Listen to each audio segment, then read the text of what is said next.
Let me tell you the story about the Heartland 125 in 2024. 'Cause I will run 100 miles and I would run 100 more just to be the one who ran 100 miles within the 20. And Ava's going to come and help me tell the story. Hey, Ave. So last week I ran the Heartland 125 along with 13 others that took off at 10 p.m. on Friday night to run 125 miles through the Flint Hills of Kansas. It's a race that's been around for a long time. They have multiple distances, but the 125 has only been around for a couple years. And my plan was never to go that far. I do 100 milers and hate them every time I do them, and always say, maybe I'll just stick to the 100K because it's a long race, but it's only 12 or so hours and I'm done by dinner time. And running through the night is so difficult. I get tired and all those things. But then I made the mistake as I began kind of thinking about a race for this year. Started watching YouTube videos of 200 milers and 250 milers and just kind of got amped for this idea of going further. Well, last year, I didn't get to run any races. I was trying to put my 1986 32-foot Airstream in a spot on our land and didn't have it level enough and went to take it off the truck and it started to roll forward. So in my infinite wisdom, I tried to stop it myself, all 7,000 pounds of it rolling towards me. And the hitch came down and hit me on my leg and partially tore my quad tendon. In fact, at first I thought surely I had broken my femur in half, but thankfully the damage was minimal. But it meant I didn't run any races last year. I didn't have surgery, I just kind of worked it and gave it rest, and for the most part it's made its way back. So this year I wanted a race to see, can my leg hold up to an ultra marathon, and can I do another one? It had been 2 years since I'd run an ultra marathon. It had been 3 years since I'd run a 100-mile race. And why not try this 125 through the Flint Hills? So I signed up, I got my crew ready, Matt and Jolie, my wife Katie, and our 3 teenage boys, and said basically, I need all you guys. The race started on Friday night, and we had until Sunday at noon to finish, which is a 38-hour time cap. I thought, great. Saturday night start, even though I don't love running through the night, I also don't love getting up early and trying to get my stomach settled and my body settled and my brain, locked in at 5 in the morning. This way, I'm a night person. I will be ready to go at 10 o'clock. Well, Matt and I went down on Friday night and we began this race, and he crewed for me on the first night. We took off at 10 o'clock again with 13 other runners, as well as some Grandmasters runners that were running the 100-mile with a little extra time, able to start early. And the first night went okay, actually. I could tell kind of from aid station to aid station, I would feel good and then I would kind of struggle, and then I'd feel good and then I'd kind of struggle. And so that was kind of difficult. But as I went throughout the night, I could feel that things were going okay. Now, the only challenge, as I mentioned in another video, was my feet were not holding up in my Vibram 5 Fingers V-Trails. So after about 25 miles, I put my Ultra Lone Peaks on to get a little extra cushion for my feet on the gravel roads. I remember one point in the morning as the sun had come up and I was continuing to run, I'd gone through some down moments where I was hungry, but there wasn't really anything to eat at the aid stations that I wanted, and I was feeling kind of nauseous, and I had some really rough moments there in the 40-some mile range. But then I got to the next aid station and took off again, and all of a sudden things kind of came back. My legs came back, my stomach settled a little bit, and I remember having that thought somewhere in the 40s, I'm gonna finish this thing. And it was because I was reminded that yes, it gets bad. My legs got tired by 20 miles in, but it doesn't stay bad the rest of the way. We'll have moments of ups and moments of downs. And in a moment of up, I remembered that, hey, no matter what happens, I can keep going. Well, my family got there sometime after lunch on Saturday and met me at an aid station at around 58 miles, and it was probably my lowest point. It was hot. It was a 92-degree day. I was, again, nauseous and didn't want to eat anything. I was using Tailwind and taking in enough calories, but just stomach wasn't feeling good. And I wasn't sure about it in that moment. So I actually sat for a while. I probably spent more time at aid stations in this race than I ever have. I usually try and keep them under 5 minutes, but this one, I had to sit there for maybe 20 minutes trying to gather myself. And I had one more aid station trip before I could start having a pacer. And so took off from that aid station feeling pretty bad, and grateful to run into two other guys that were running the same race as me. And we kind of chatted and hung together for that next 7 miles leading to this 67.5 mile aid station where I could pick up a pacer. So there, everything's looking up. Carson, my 18-year-old, was the first to go with me, and we were going from that aid station about 7.5 miles to the turnaround where there's an aid station but no crew access, so that then we could turn around and come back to the place that I picked him up. So Carson went 15 miles with me in the heat of the day. Did great. The biggest problem was we didn't think about the fact that after 15 miles, it might be dark. We didn't bring headlamps with us. We didn't bring any kind of lights, and did not bring enough tailwind or nutrition to get us through, and it got pretty hot. But Carson's a tough dude and helped me get through. We made it back to the aid station. We got there just in time to get lights, where my friend Jolie went with me for a 6 mile section to the next station. And this was a point where I was pretty well walking. My stomach was still nauseous. It was getting late. I was tired because I'd already run through one night, and now we're starting the second one.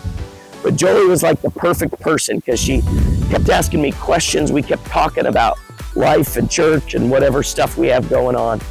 And it somehow just turned my mind off from worrying about the race. My stomach kind of settled in and I got hungry. And we made it, really seemed like in no time, with a little bit of running there towards the end, to the next aid station. When I got there, Katie was jazzed. My wife, she had had 2 Frappuccinos, and you could tell she was ready to go. And we had a 12.5 mile stretch with an aid station without crew access in the middle. And so when I got there, I was hungry, and they had ramen noodles, and I had a Frappuccino, and it was like everything started to work itself up again. Katie and I took off, and we did the first, 6 miles or so to the aid station, and it was a good one. We ran quite a bit. She was hyper and excited, and everything went really well. Got to that no crew access aid station, and then we went on for another 6.5 miles, and this was one of the hardest sections of the race, where we're up in really rough, hilly ranch land. They're not real roads, it's all just rock, and it was a pretty tough stretch, so we walked a little bit more there. Katie and I got to the 12.5 mile end of our stretch and reached the next aid station, where I got to pick up Hayden, my 13-year-old. And Hayden and I took off for 9 miles, and this was probably the worst part of the night for me, because it was when I was the most tired. It was the middle of the night. It was my second night going, and Hayden spent 9 miles making fun of my delusions and my hallucinations. I was seeing cows, I was seeing sheep. I swore the weeds on the side of the road were benches that I could go sit on, and I just wanted to lay down on the gravel and go to sleep. But Hato got me through it, pushed me, and we got through to the next station. And finally, I got to my last pacer, and it was Jack. Jack was 15 years old. In fact, Monday, after our finish, he turned 16. But Jack's an athlete, but hasn't run long distance. None of my boys have run long distance in quite some time. But they all play sports, and I figured they were in good shape to go with me. Well, Jack and I took off for a 17-mile stretch with an aid station in the middle that would get us to the very end of the race. We thought surely we would knock that out in good time, finish around 9 or 9:30 in the morning, and be ready to go on and go home. But unfortunately, Jack and I, as we were going, missed a turn. It was a turn that the 100-milers had to make sure not to go on the way out, but we 125ers actually went that way and made an extra 30-mile loop. But coming back, there was supposed to still be a sign that said, turn here, do not enter. And the sign wasn't there.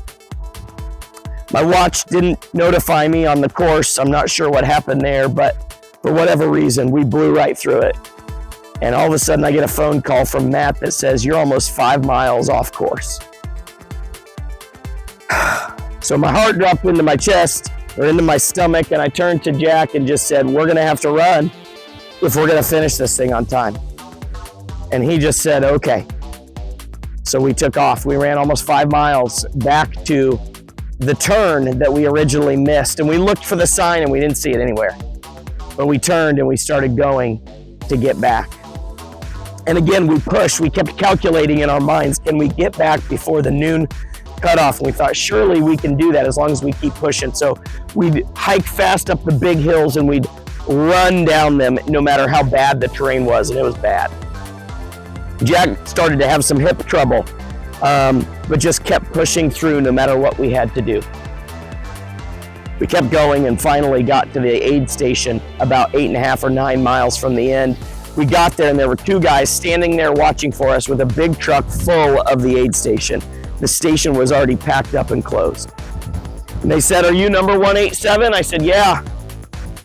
And they said, well, you missed the cutoff for this aid station, but you have 2 hours and 10 minutes. If you can get there, your race will count. So Jack and I took off. And in fact, they said, what can we help you with? And they gave us water and they helped us out. They were awesome. Jack and I took off and we were burning. And we ran to get there as fast as we possibly could. With about 8 minutes to spare, we had finally gotten into the last half of a mile to get to the finish line. And we could see in the distance, Katie and Matt and Jolie and Carson and Hayden, they were yelling for us and they were maybe 2 blocks away. And as we're running with about 8 minutes to spare, with the train tracks in front of us, we hear the train whistle as a train cuts off our run. And we had to stop and wait. Thankfully, it was short. And we finished with just under 5 minutes to spare, running 136.69 miles for the Heartland 125. Needless to say, we were in last place. 5 of us finished under the time limit, 1 finished over the time limit, and 6 DNF'd.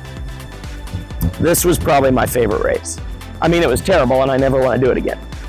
But having my family with me, the way that we had to finish, the way that Jack and I had to run, no matter how tired we were, in order to get there, will be probably my favorite ultra running memory. So a couple things about this race. Big thanks to the Heartland. People are wonderful down there. Really loved running it. A couple things that I would say I would change about this race. The first is this. The first night, they had roaming aid stations and they were great, but there was no real food. I mean, all they had was like bananas and pickles and M&Ms and crackers. I mean, it was not nearly enough of what we needed on the first night. We could have used soup or burgers or something to get us through. So that wasn't great. But the aid stations the rest of the way were amazing, and they did a great job through there. Definitely don't love that the sign was missing. I'm sure that wasn't the race director or their fault. I don't know what happened, but that was definitely not the best situation for me. But grateful to have run it. Grateful to have my 125 belt buckle, my finisher's jacket, my shirt, and all that swag to go along with it. And I'm grateful that we were able to pull it off. So I'm looking forward now to my next race. Not a 125, but definitely a 100-miler somewhere. Because I mean, I've done 2 nights. I can definitely do 1, right? Anyway, that was my race. I apologize for my voice. I'm a little worn down after that and dealing with a cold, but if you ever want to run the Heartland, definitely go check it out. Anyway, thanks for watching.